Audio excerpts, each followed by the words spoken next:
ajma'in amma ba'd. Ma'asyiral muslimin wal muslimat jamaah Masjid Al-Khaib rahimakumullah. Alhamdulillah, mari kita panjatkan puji dan syukur kehadirat Allah atas semua anugerah, karunia dan nikmat yang sudah Allah limpahkan kepada kita semua, khususnya nikmat iman dan nikmat Islam, nikmat sehat walafiat, sehingga di kesempatan pagi hari ini kita bisa bersama-sama melaksanakan sholat subuh berjamaah di masjid ini. Ibadah sholat subuh yang kita laksanakan diterima oleh Allah Subhanahu wa Ta'ala, dan kegiatan ini mendapatkan limpahan ridho dan keberkahan darinya. Amin ya Rabbal Alamin. Serta ilmu yang kita kaji dan kita pelajari oleh Allah dijadikan ilmu yang bermanfaat, maslahat dan barokah fid dini wa dunya wal akhirah. Amin ya Rabbal Alamin bi barakatil Fatihah. A'udzu billahi minasy syaithanir rajim. Bismillahirrahmanirrahim. Alhamdulillahi rabbil alamin. Arrahmanir rahim. Maliki yaumiddin. Iyyaka na'budu wa iyyaka nasta'in. Ihdinas siratal mustaqim. Siratal ladzina an'amta 'alaihim ghairil maghdubi 'alaihim waladdallin. Amin. Ma'asyiral muslimin wal muslimat jamaah Masjid Al-Khaib rahimakumullah. Di dalam pertemuan ini kita akan lanjutkan kajian kita tentang seputar pengantar ilmu hadis yang pernah saya sampaikan juga dalam pertemuan-pertemuan yang lalu. Di dalam pertemuan-pertemuan yang lalu, saya sudah bahas bahwa para ulama hadis membagi hadis itu terhadap 3 kelompok. Ini aksarul ulama ilmu hadisin, kebanyakan para ulama ahli hadis membagi atau mengkelompokkan hadis kepada 3 kelompok. Hal ini sebagaimana yang dijelaskan di dalam kitab Alfiyahnya Al-Hafidz As-Suyuti. Kata beliau, wal aksaruna qasamu hadis sunan ila sahihin wa dha'ifin wa hasan. Kebanyakan para ulama ahli hadis qasamu hadis sunan, membagi hadis sunan, sunnah-sunnah atau hadis-hadis ini terhadap hadis sahih, hadis dhaif dan hadis hasan. Nah, di dalam materi-materi yang telah lalu saya sudah bahas tentang apa syarat-syaratnya dari hadis-hadis sahih. Hadis-hadis sahih itu apa saja syaratnya, ini sudah kita bahas. Kemudian juga pembagian tentang hadis sahih itu sendiri gitu ya. Jadi hadis sahih itu sendiri ada yang hadis sahih li dzatihi, ada juga hadis sahih li ghairihi. Begitupun tentang hadis hasan, sudah kita bahas juga. Kemudian juga syarat-syaratnya hadis hasan dan juga pembagian hadis hasan. Bahwa hadis hasan itu adalah hadis yang terbagi kepada ada yang hasan li dzatihi, ada yang hasan li ghairihi. Ini sudah bahas. Kemudian juga yang terakhir kemarin kita sudah membahas tentang hadis dhaif. Itu hadis dhaif adalah hadis yang tidak memenuhi kriteria hadis sahih dan hadis hasan dalam persyaratannya. Meskipun demikian, hadis dhaif ini secara harfiah adalah hadis yang lemah, bukan berarti hadis ini menjadi sebuah hadis yang palsu. Oh, kalau hadis dhaif berarti palsu, tidak gitu ya. Itu adalah hadis yang secara istilah ulama-ulama hadis adalah hadis yang tidak memenuhi kriteria hadis sahih dan hadis hasan. Maka hadis itu dikategorikan dhaif. Penyebab dhaifnya banyak sekali. Di dalam pertemuan yang lalu saya sudah sampaikan ada ulama yang menghitung bentuk hadis dhaif itu sampai 100 macam. Terlepas dari apapun juga, kemudian keterkaitan posisi hadis dhaif ini, para ulama berbeda pendapat tentang kehujahan hadis dhaif ini. apakah hadis dhaif ini bisa dipakai atau tidak.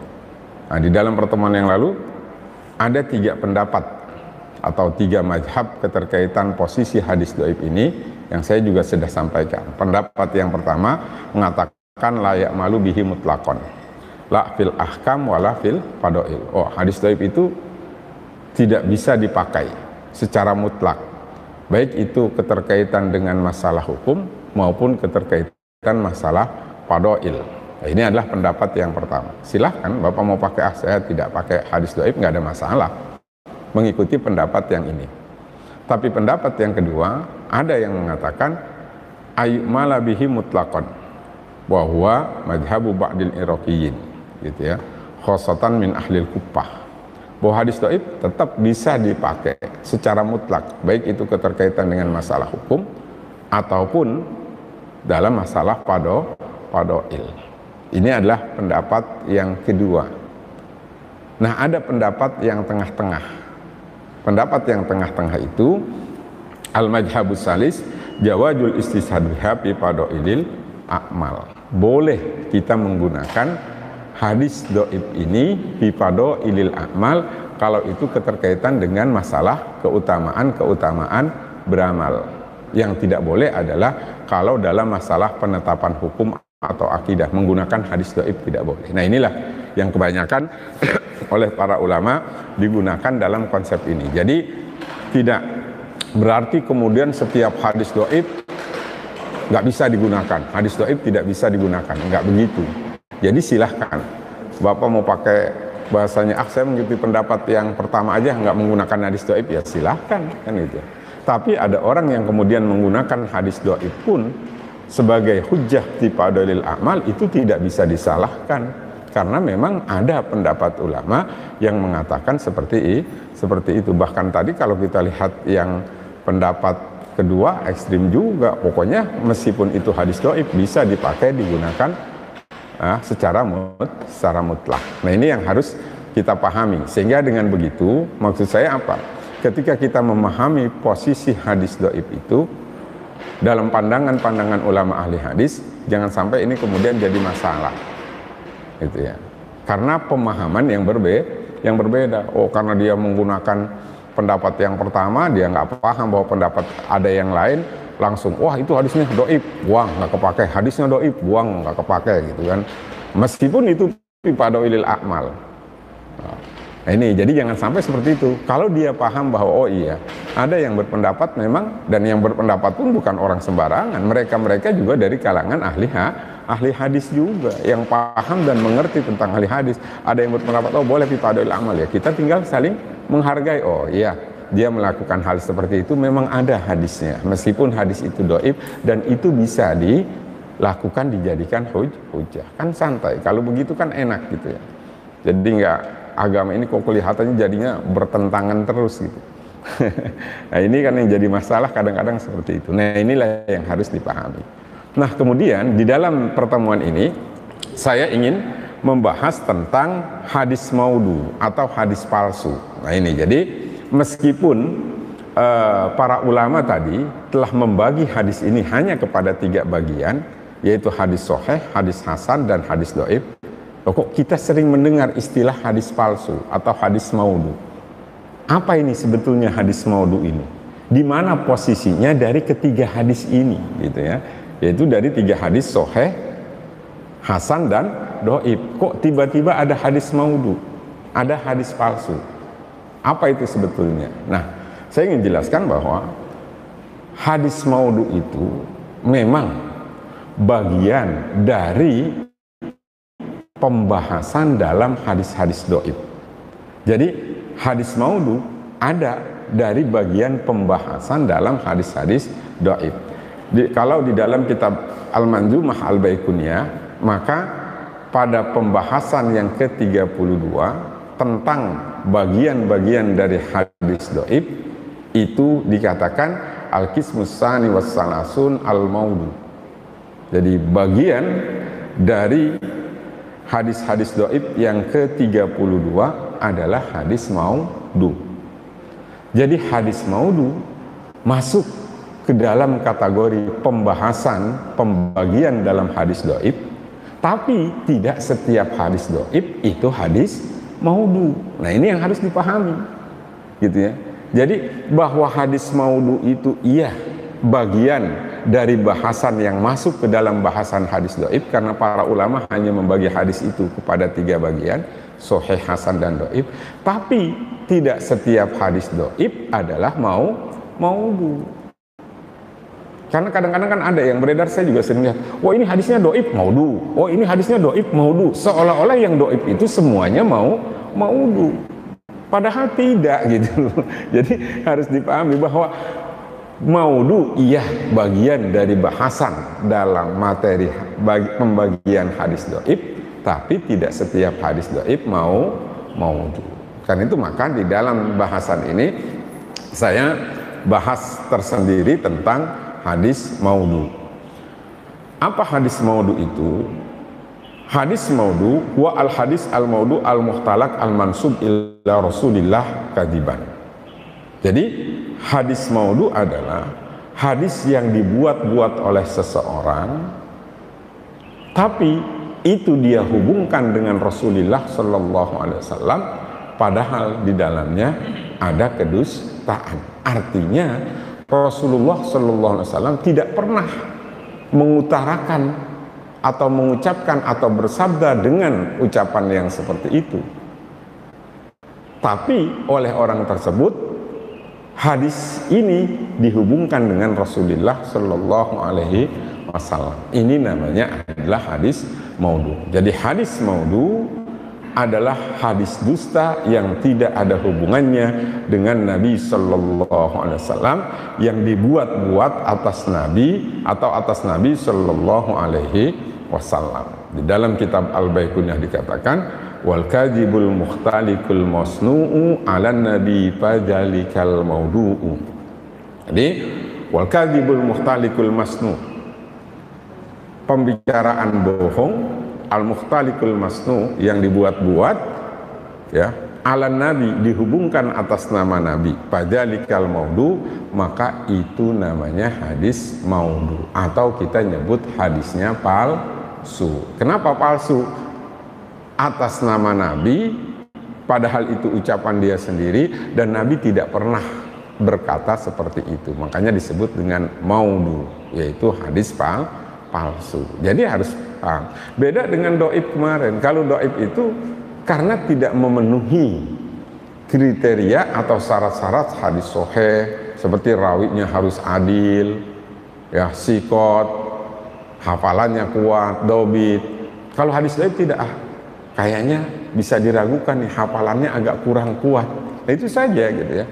Jangan-jangan nih kira-kira bener nggak ya? Nah itu, jadi ada keraguan hal-hal yang seperti itu. Atau oh biasanya dia suka berbohong nih, tapi dalam hadis ini dia berbohong atau tidak ya? Nah itulah maka kemudian disebut dengan dhaif, lemah kalau ditinjau dari sisi sanadnya. Ya, perawi-perawinya ini tidak memenuhi syarat hadis sahih atau hadis hasan. Tapi kalau maudhu memang jelas-jelas palsu, memang tidak pernah itu diucapkan oleh Rasulullah Shallallahu Alaihi Wasallam, gitu ya. Makanya sebetulnya hadis maudhu ini ya bukan hadis, gitu loh. Kalau kita mau cerita, kok disebut dengan hadis maudhu? Ya sebetulnya hadis maudhu ini bukan termasuk ke dalam hadis, karena memang bukan ucapan Rasulullah Shallallahu Alaihi Wasallam. Tapi kok disebut dengan hadis maudhu? Kenapa gitu ya? Ya karena tadi melihat atau memandang dari apa yang diakui oleh pembuatnya, gitu ya. Jadi ya karena memandang bahwa yang ngebuat itu loh, itu ngaku ini hadis Rasul, gitu ya, dengan qala Rasulullah, maka akhirnya disebutlah hadis. Padahal maudhu ini ya bukan hadis, karena memang bukan sabda Rasulullah Shallallahu Alaihi Wasallam. Jadi disebut hadis itu karena nadron liwadihi, memandang bagi yang membuatnya, dia mengaku-ngaku bahwa ini adalah hadis Rasulullah SAW, padahal bukan hadis. Nah ini yang harus dipahami. Nah kemudian contohnya mana hadis maudhu? Di situ dikatakan ulama sepakat bahwa meriwayatkan hadis maudhu ini hukumnya haram dan termasuk dosa besar besar karena telah berdusta atas nama Nabi SAW kecuali dibarengi dengan penjelasan tentang kemauduannya. Wa qad ajma'u annal kadhiba 'alan nabi minal kaba'ir wa balagha Abu Muhammad al-Juwaini fakaffara man ta'ammadahu alaih. Ini yang harus dipahami gitu ya. Jadi sepakat para ulama bahwanya berdusta atas Nabi SAW minal kabair, itu termasuk daripada dosa besar. Jadi ngebohong, mengatasnamakan Rasulullah SAW itu minal kabair, termasuk daripada dosa besar. Bahkan Imam Abu Muhammad al-Juwaini mengatakan fakaffara man ta'ammadahu alaih. Kalau orang sengaja-ngaja dia berbuat dusta atas nama Nabi SAW, maka hukumnya kufur. Nah, ini gitu ya. Nah, kemauduan sebuah hadis dapat diketahui dengan pengakuan pembuatnya atau dengan tanda-tanda qarinah yang diketahui oleh orang yang memiliki sifat malakat atau pengetahuan yang kuat dalam hadis dan penelitian yang sempurna. Nah, maudu ini cara kita ngakuin bahwa hadis itu adalah maudu bagaimana? Cara ngakuin atau mengetahui bahwa hadis itu maudu adalah diantaranya bisa karena pengakuan orang itu sendiri. Yang ngebuat-buat dia ngaku bahwa ini sebetulnya palsu. Nah, ini banyak juga yang maudu itu atas pengakuan. Salah satu contoh, ini ada seorang penjual namanya Al-Harisah, bubur. Jadi bubur harisah namanya. Katakan litakassub. Karena dia pengen supaya bubur yang dia jual laku, akhirnya dia mengatakan qala Rasulullah SAW al-harisah tasuddu dhuhra. Bubur harisah itu dapat memperkuat tulang punggung. Nah,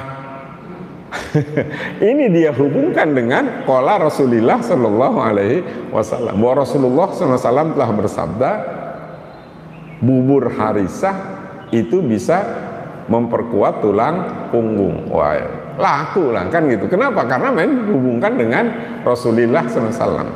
Nah, fa inna wadi'ahu Muhammad bin Al-Hajjaj an-Nukhai kana yabi'ul harisah. Siapa yang melakukan hadis maudu ini atau memalsukan hadis ini dengan bawa-bawa mengatasnamakan nama Rasulullah SAW, yaitu Muhammad bin Al-Hajjaj. Ternyata dia adalah seorang penjual harisah, bubur harisah. Nah, ini adalah contoh maudu. Kemudian mana lagi contoh maudu yang memang diakui oleh pembuatnya, gitu ya. Ada beberapa hadis yang menjelaskan tentang fadailul Quran, keutamaan Al-Quran. Dan itu memang diindikasikan adalah hadis maudu berdasarkan pengakuan pembuatnya, tapi tidak semua. Ruwaina an Abi Ismah bahwa Nuh bin Abi Maryam annahu qila lahu. Ditanya nih kepada Nuh bin Abi Maryam ini, min aina laka an Ikrimata an Abi Abbasin fi fadailil Quran suratan. Dari mana periwayatan kamu dari Ikrimah, dari Ibnu Abbas yang menjelaskan tentang keutamaan Al-Quran secara surat per surat? Apa jawaban dia? Faqala inni ra'aitun nasa qad a'radu anil Quran wastaghallu bi fiqhi Abi Hanifata wa maghazi Muhammad bin Ishaq fawada'tu hadil ahadis hisbah. Gitu ya. Kata dia, karena saya melihat banyak sekali manusia-manusia qad a'radu anil Quran. Mereka telah berpaling dari Al-Quran dan mereka disibukkan dengan mempelajari fikihnya Imam Abu Hanifah dan membaca maghazi Muhammad bin Ishaq. Akhirnya fawada'tu hadhil ahadis. Saya buat hadis ini yang menjelaskan tentang keutamaan membaca surat-surat tertentu di dalam Al-Quran, setiap suratnya hisbah, yaitu untuk mengendalikan jangan sampai orang melupakan Al-Quran. Meskipun tujuannya baik, maksudnya baik, tapi ketika ucapannya dihubungkan dengan Rasulullah SAW, maka ini termasuk maudu dan minal kabair. Dan ini bisa diakui tadi dengan sebab pengakuan dari orang yang melakukan hadis maudu tadi atau membuat hadis maudhu. Nah inilah, jadi jelas bedanya antara hadis dhaif dengan hadis maudhu. Jadi kalau maudhu mah memang palsu, jelas dipastikan kepalsuannya, baik itu dari pengakuan orang yang membuatnya secara langsung, menghubungkannya dengan Rasulullah Shallallahu Alaihi Wasallam, atau dari hasil penelitian para ulama-ulama ahli hadis yang menyatakan bahwa hadis itu adalah palsu. Dan ini berbahaya, artinya kalau kita melakukan hal yang seperti itu termasuk minal kabair. Bahkan tadi menurut Syekh Abu Muhammad Al-Juwaini bisa jadi kufur kalau kita sengaja. Nih kadang-kadang kan ada juga di WhatsApp, WA itu pesan-pesan ya. Saya bilang ada tuh hadis, wah keutamaannya kalau yang menyiarkan bulan Ramadan atau bulan apa, tuh hadis ganti-ganti setiap bulan gitu ya. Bulan ini. Nah ini baik-baik, jangan meskipun maksudnya baik gitu kan. Wah, mendorong orang untuk ingat banyak beramal soleh. Tapi kalau hadis itu ternyata maudhu dibuat-buat, berarti kan kita juga ikut menyebarkan hadis palsu gitu ya. Makanya harus hati-hati, dan ancamannya dikatakan waman kadzaba alayya muta'ammidan falyatabawwa maq'adahu minan nar. Hadisnya riwayat Bukhari dari Abdullah bin Umar. Siapa orang yang berdusta atas nama aku secara sengaja, kata Nabi, falyatabawwa maq'adahu minan nar, maka sebaiknya dia mempersiapkan tempatnya di neraka. Nah, ini adalah keterkaitan dengan hadis maudhu. Jadi konsep man kadzaba alayya muta'ammidan ini hubungannya tadi dengan hadis maudhu, hadisnya gitu ya, hadis-hadis palsu ya. Nah, banyak para ulama sudah membukukan tersendiri tentang hadis-hadis maudhu. Ada yang terkenal biasanya Al-Maudu'at Ibnul Jauzi, itu kitab kumpulan hadis-hadis maudhu menurut Ibnul Jauzi. Meskipun menurut pendapat para ulama tidak semua hadis yang ada di Al-Maudu'atnya Ibnul Jauzi itu disepakati semuanya maudhu, tidak. Itu adalah hasil takhrijnya Ibnul Jauzi saja.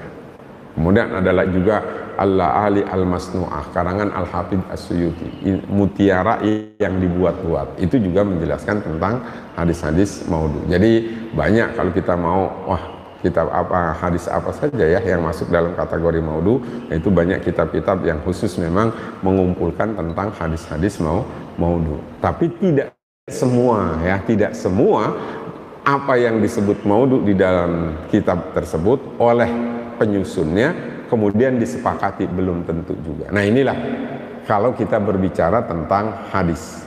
Jadi sini sebagai penutup saya jelaskan tentang adanya perbedaan ulama dalam penilaian derajat sebuah hadis.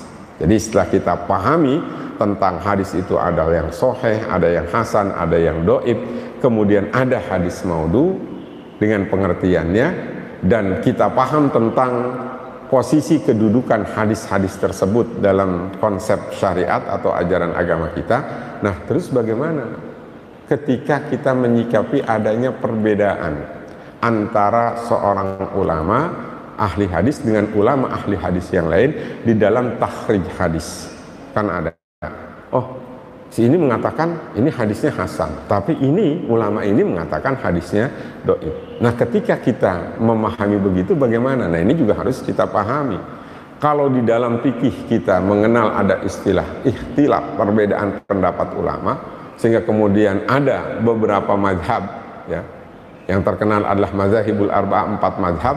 Ada pendapatnya Imam Abu Hanifah, ada pendapatnya Imam Malik, ada pendapatnya Imam Ahmad Ibn Hanbal, ada pendapatnya Imam Syafi'i di dalam fikih.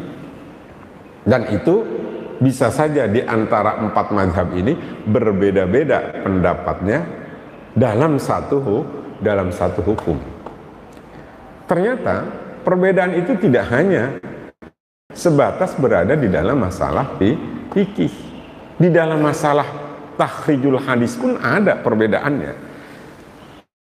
Ilmu hadis dirayah adalah sebuah ilmu yang bersumber dari ijtihad para ulama yang membidanginya dalam meneliti keadaan para perawi hadis atau rijalul hadis. Karena itu tidak menutup kemungkinan adanya perbedaan dalam hasil ijtihad antara satu ulama dengan ulama yang lainnya, sehingga hal ini pun berujung pada adanya perbedaan penilaian terhadap derajat sebuah hadis.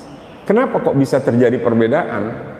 Dalam takhrijul hadis, ulama ini mengatakan hadisun hasanun, seperti kan itu. Ini adalah hadis hasan. Tapi ulama hadis yang lain mengatakan hadisun dhaifun, seperti ini hadisnya dhaif. Kok bisa berbeda? Karena tadi ketika kita berbicara tentang hadis diroyah, hadis yang bersumber dari penelitian itu, maka itu berarti sumbernya adalah ijtihad dari para ulama muhaddisin itu sendiri.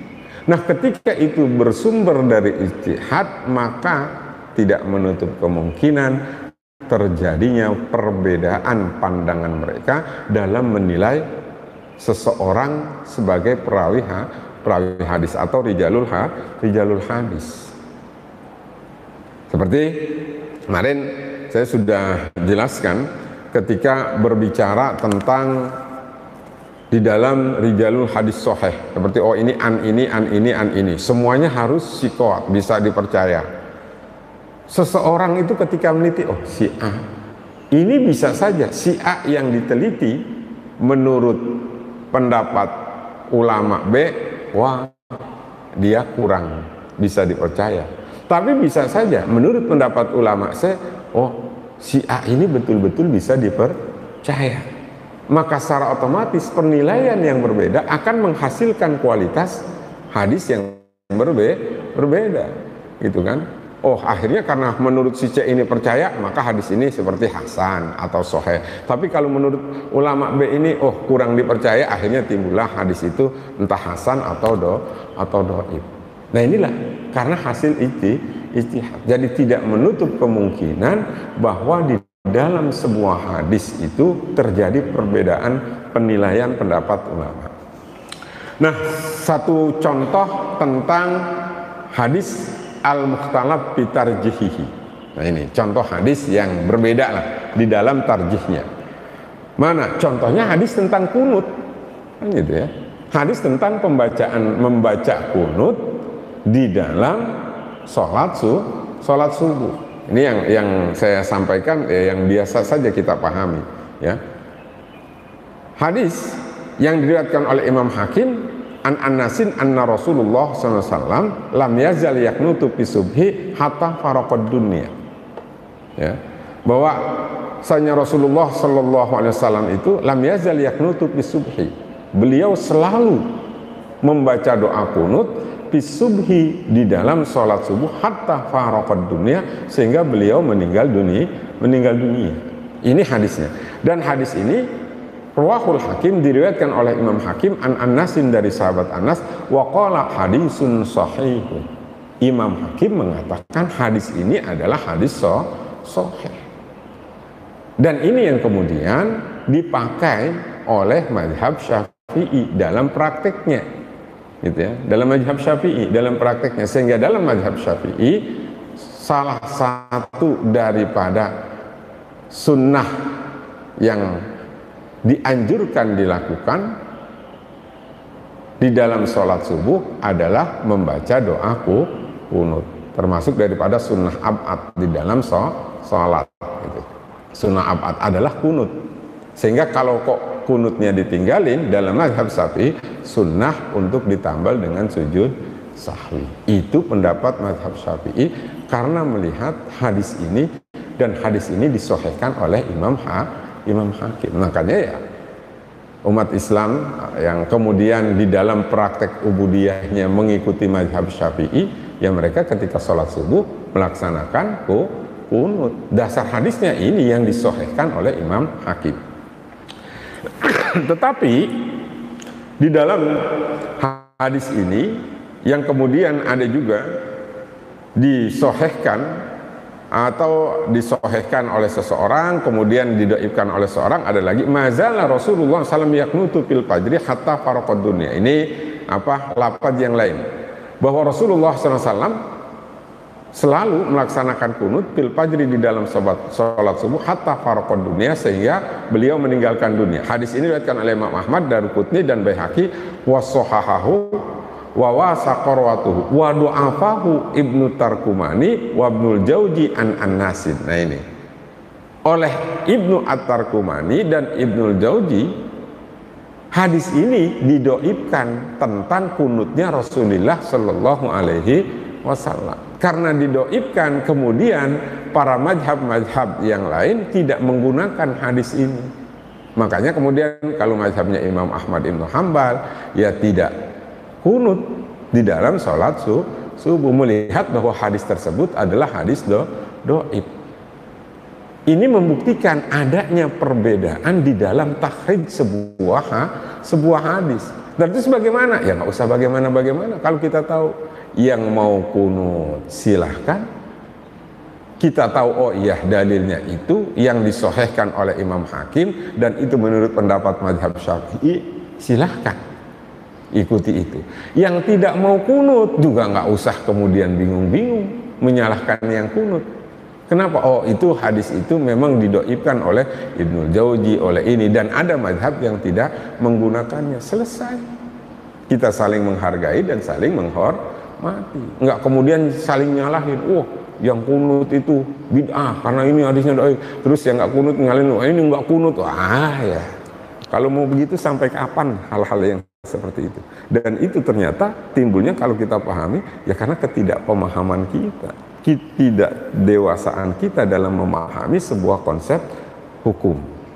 Tapi kalau kita paham, oh iya, ini punya pegangannya, dalilnya ada, yang meriwayatkan ini mengatakan sahih, selesai, kita hargai. Bahwa saya tidak memakai, ya nggak ada masalah kan gitu. Nah ini yang harus dipahami untuk membangun pemahaman terhadap konsep agama, bagaimana ikhtilaful a'immah rahmah. Jadi perbedaan hal yang seperti itu dalam mentakhrij sebuah hadis itu adalah satu hal yang bisa saja terjadi.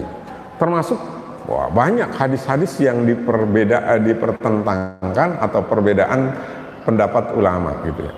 Makanya tadi bahwa perbedaan di dalam hadis pun adalah satu hal yang dimungkinkan terjadi dan itu satu hal yang harus bisa kita terima karena memang sumbernya adalah ijtihad. Makanya qala al-Imam At-Tirmidzi wa qad talaqal a'imah min ahli ilmi fi tad'ifi rijal kama ikhtalafu fi siwa jalika minal ilmi. Kata Imam Tirmidzi, dan sungguh telah terjadi perbedaan di antara para imam ahli ilmu dalam melemahkan para rawi atau rijal hadis sebagaimana terjadi perbedaan di antara para imam pada ilmu yang selain itu. Jangankan, saya sering bilang begini, jangankan di antara para imam, kadang-kadang ada seseorang yang dia oleh orang-orang tertentu diakui sebagai ahli hadis, tapi dia sendiri berbeda pada dirinya sendiri, gitu ya. Berbeda dalam mentahrijh hadis. Ya, saya berikan satu contoh gini. Seperti Asy-Syaikh Al-Albani. Orang kan mengatakan bahwa beliau adalah seorang ahli hadis. Apa yang diutarakan oleh Albani itulah seolah-olah penetapan dalam sebuah hadis. Kalau menurut Al-Albani sahih, udah sahih hadis itu. Kalau menurut Al-Albani doib, sudah doib hadis itu, nggak usah dipakai, seperti gitu. Yang dipahami oleh sebagian orang kan seperti itu, makanya kemudian menjadi rujukan. Tapi bagi orang-orang tertentu tidak begitu melihatnya. Betapa banyak sekali Imam Al-Albani ini yang kemudian dia juga bingung sendiri dalam takhrij sebuah hadis. Ada yang kemudian di awal dia doibkan, wah ini doib, masuk di dalam sebuah doib. Kesananya dia sohehkan, ini soheh, padahal hadis yang sama. itu terjadi perbedaan pada dirinya sendiri, saya katakan gitu. Apalagi pada orang imam-imam yang berbeda, gitu ya. Nah makanya saya berikan satu contoh gini, ya. Saya itu belajar tentang dulu ngaji ya ketika di pondok itu hadis Al-Jami'us Shaghir. Jami'us Shaghir itu kalau di Pondok Lirboyo itu kelasnya aliyah lah. Kalau di kita mah SMA gitu ya, di aliyah itu. Saya dulu diajarkan tentang hadis Al-Jami'us Shaghir. Imam Albani itu punya dua kitab keterkaitan dengan Al-Jami'us Shaghir ini. Beliau mentakhrij apa yang ditakhrij di dalam kitab Al-Jami' Shaghir. Al-Jami' Shaghir itu karangan Al-Imam Al-Hafidh As-Suyuti. Nah, ada Do'iful Jami, nama kitab beliau, artinya dari kitab Jami'us Shagir ini ada yang hadisnya do'if menurut beliau, makanya disebut kitab itu Do'iful Jami. Ada Sahihul Jami, itu karangan Syekh Albani. Sahihul Jami artinya sahih hadis-hadis di dalam Jami'us Shagir. Jadi padahal Al-Jami'us Shagir sendiri itu kitab hadis yang sudah ditakhrij oleh Al-Imam Al-Hafidz As-Suyuti. Jadi Imam Al-Hafidz As-Suyuti itu ketika menjelaskan sebuah hadis, hadis ini diriwayatkan oleh siapa, kemudian kedudukan hadis itu, apakah itu sahih, apakah itu hasan, apakah itu dhaif, sudah dijelaskan di dalam hadis Al-Jami'us Shagir itu. Oleh Syekh Al-Albani kemudian hadis yang sudah ditakhrij oleh Al-Imam Al-Hafidz As-Suyuti ini di dalam kitab Al-Jami' Shagir, beliau bikin lagi takhrij tersendiri menurut pemikiran beliau, ya, ijtihad beliau, sehingga timbullah Do'iful Jami dan Sahihul Jami. Nah di sini beliau kadang-kadang rancu, ada sesuatu yang di dalam kitab Jami'us Shagir itu sudah beliau takhrij, dia katakan do'if, di Sahihul Jami dia sahihkan lagi itu. Gitu ya. Nah satu contohnya saya bilang gini, ada sebuah hadis di dalam Jami'us Shagir itu dikatakan inna sahibal muksi finnar, sesungguhnya orang yang suka al-muksi itu ya apa, nyogok bahasa kita gitu ya dulu itu ya, besal nyogok, itu finnar ya. Nah di dalam neraka gitu ya. Hadis ini di dalam kitab Al-Jami'us Shagir diriwayatkan oleh Imam Ahmad dan Tabrani dari Waifi bin Sabit. Hadis ini takhrijnya disahihkan oleh Al-Imam Al-Hafidz As-Suyuti di dalam kitab Al-Jami'us Shagir itu sendiri. Tapi hadis ini oleh Imam Albani dimasukkan di dalam Do'iful Jami. Kata beliau hadis ini do'if. Jadi Imam Al-Hafidz As-Suyuti mensahihkan, kata Imam Albani ini hadisnya adalah do'if. Ini di dalam nomor hadisnya yang 1871 di dalam kitab Do'iful Jami.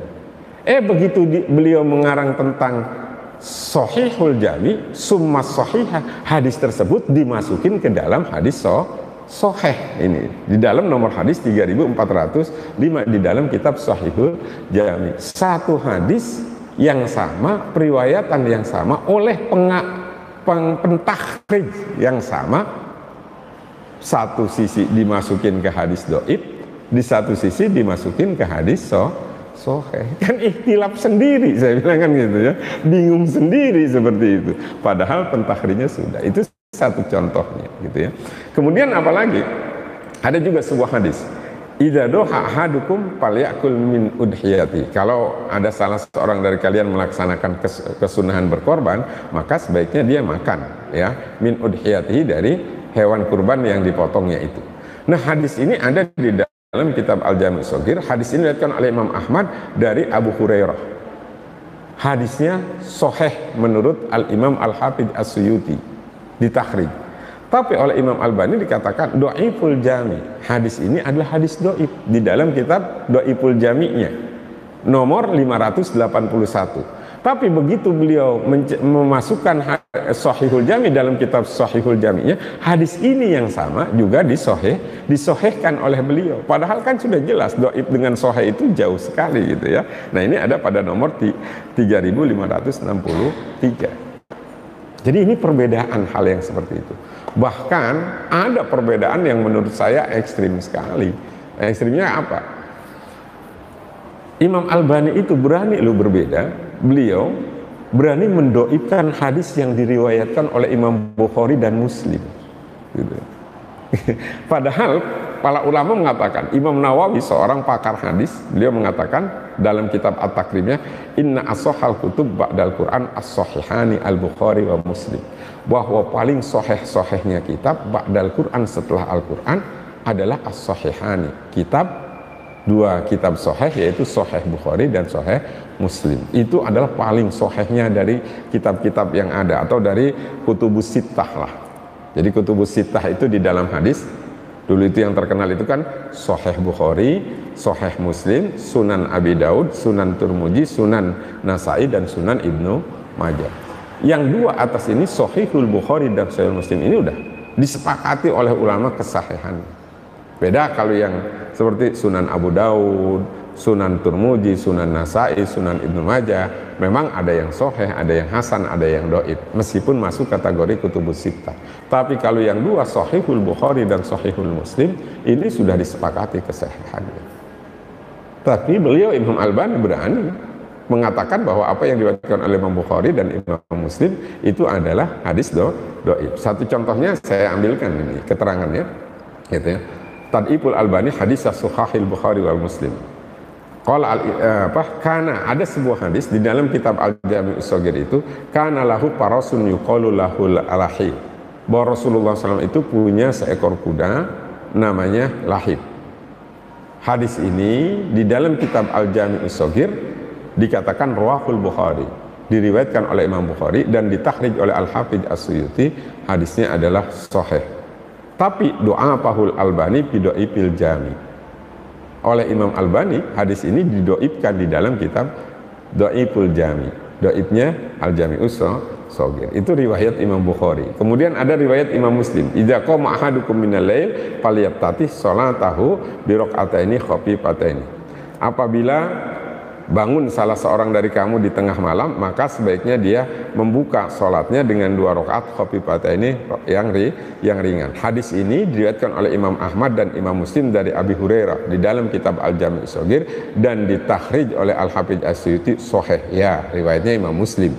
Tapi qala Albani fi dhaifil jami, ya, rawahu Ahmad wa Muslim dhaifun, gitu ya. Jadi riwayat Imam Ahmad dan Imam Muslim ini adalah hadis dhaif, dimasukkan di dalam kitab Dhaiful Jami' juz 1 halaman 213. Nah, apa yang saya ingin katakan bahwa perbedaan pendapat dalam sebuah takhrij hadis itu adalah satu hal yang bisa saja terjadi antara satu imam dengan imam yang lain. Bahkan tadi bukan hanya antara satu imam dengan imam yang lain, secara pribadi sendiri saja, contohnya saya Al-Albani, beliau bingung gitu ya. Kadang-kadang ini hadisnya dhaif, kadang-kadang ini ada hadis yang disepakati oleh ulama sahih pun dia dhaifkan gitu ya. Bahwa kemudian beliau seorang pakar dalam hadis, ya kita hargai, tapi kan tidak berarti kemudian itu tadi untuk mengatakan bahwa jangan kita berpatokan bahwa oh kalau sudah hadis itu oleh dia dhaif, sudah berarti dhaif. Kalau hadis itu udah sahih menurut dia sahih. Tidak bisa begitu, gitu loh maksud saya.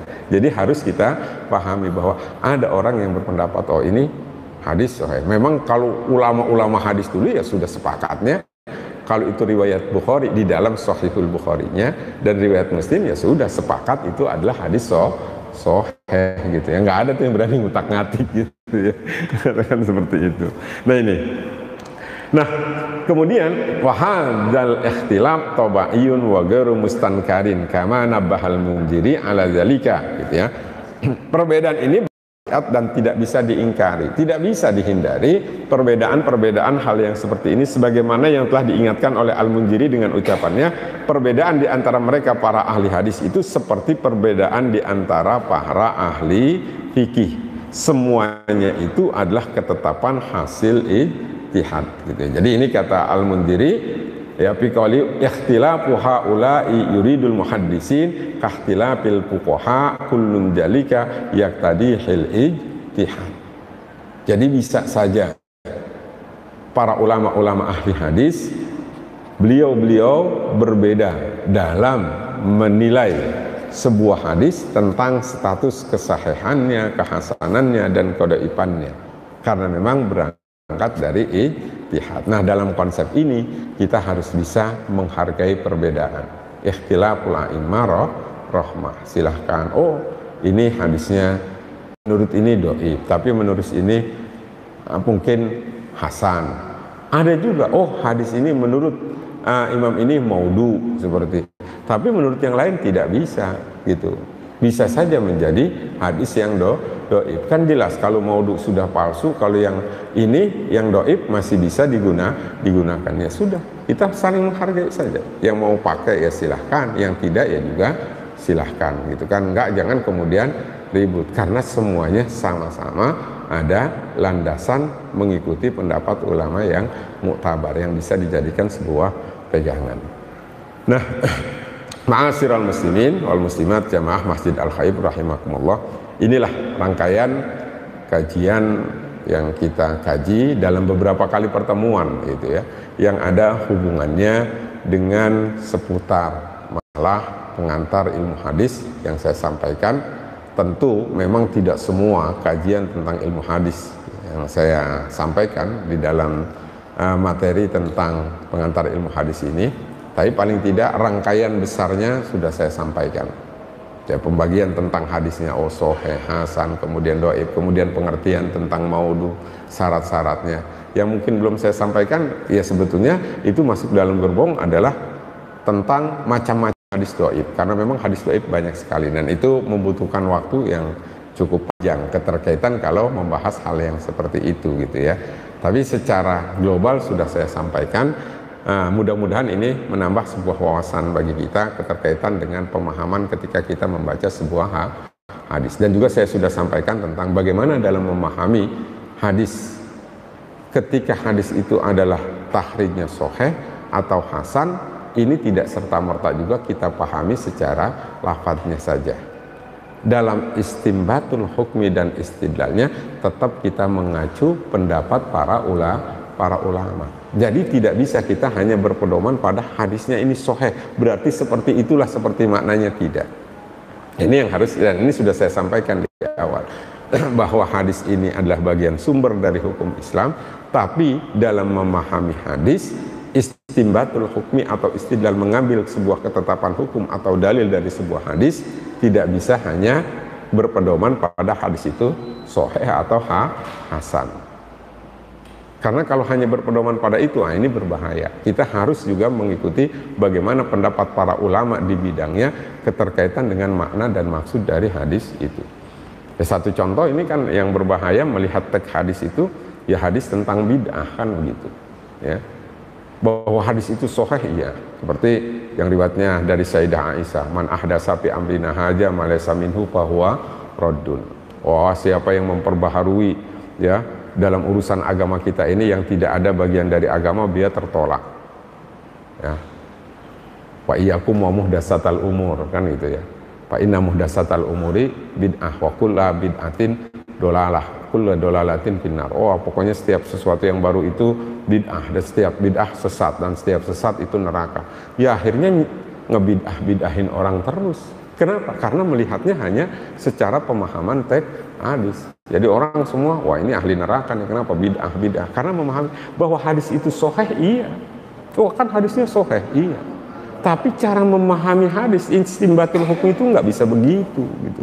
Nggak bisa langsung ngelihat teksnya hadisnya sahih berarti begitu, tidak. Makanya para ulama yang lebih mengerti, kita harus melihat bagaimana pemahaman para ulama terdahulu dalam memahami teks sebuah hadis menjadi sebuah sumber hukum, ketentuan hukum. Nggak bisa.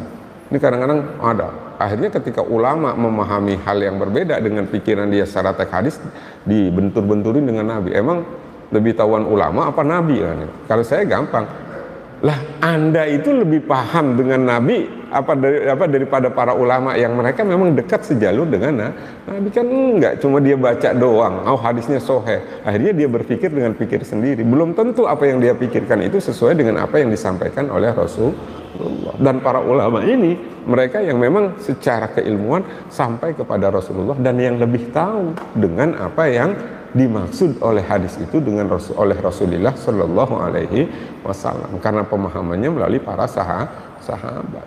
Nah inilah, jadi maksud saya penting bahwa mengkaji ilmu hadis untuk mengetahui status hadis itu apakah sahih, hasan, dan dhaif atau mungkin maudhu, itu satu hal yang penting juga kita ketahui. Tapi bukan berarti melihat kesahihan sebuah hadis, hasan atau dhaifnya hadis, berarti seperti teks itulah hukumnya, tidak. Keterkaitan dengan istimbatul hukmi, istidlal bihadzal hadis, maka kembali kepada para pemahaman ulama yang lebih mengerti tentang hadis itu. Itu yang juga ingin saya sampaikan. Sehingga dengan begitu kita tidak salah dalam memahami hadis. Saya kira ini yang saya sampaikan.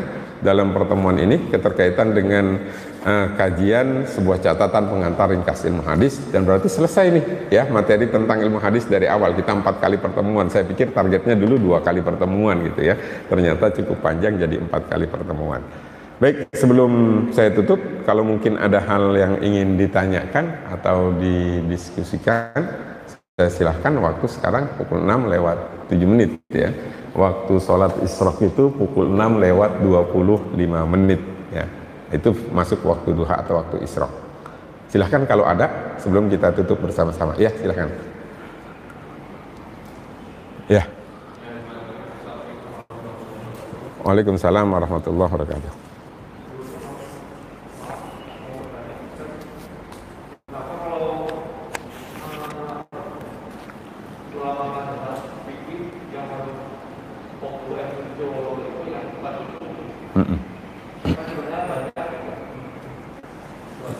Iya.